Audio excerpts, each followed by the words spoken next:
ഈ വീഡിയോയോട് കൂടി കോഴിക്കോടിലെ വിശേഷങ്ങൾ അവസാനിക്കുകയാണ് കേട്ടോ. ഇത് ഞങ്ങൾ നിന്ന റിസോർട്ടിൽ തന്നെ, അതായത് കടവ് റിസോർട്ടിൽ തന്നെ പ്രൈവറ്റ് ബോട്ടിംഗ് ഉണ്ടായിരുന്നു.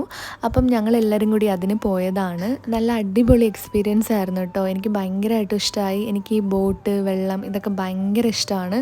അപ്പം ഇതുപോലത്തെ ഒരു ഓപ്പർച്യൂണിറ്റി കിട്ടിയാൽ ഞാൻ ഒരിക്കലും മിസ്സാക്കാറില്ല. അപ്പം ഇത് നല്ലൊരു ഇതായിരുന്നു. അത് കഴിഞ്ഞ് പുഴയിൽ ചാടാൻ പറ്റാത്ത വിഷമത്തിൽ ഞങ്ങൾ എല്ലാവരും കൂടി പൂളിൽ ചാടി ആ വിഷമം അങ്ങോട്ട് തീർത്തു. ഞങ്ങൾ രാത്രി വരെ ആ പൂളിലായിരുന്നു കേട്ടോ. നല്ല അടിപൊളി സെറ്റ് ഓഫ് ക്രൂ ആയിരുന്നു. ഞങ്ങളുടെ ക്രൂ ആണെങ്കിലും പിന്നെ 2 ATR ഫ്ലൈറ്റിലെ ക്രൂ ഉണ്ടായിരുന്നു. പിന്നെ ക്യാപ്റ്റൻ, ലേഡി ഫസ്റ്റ് ഓഫീസർ, ഞങ്ങളെല്ലാവരും ശരിക്കും അർമാദിച്ചു.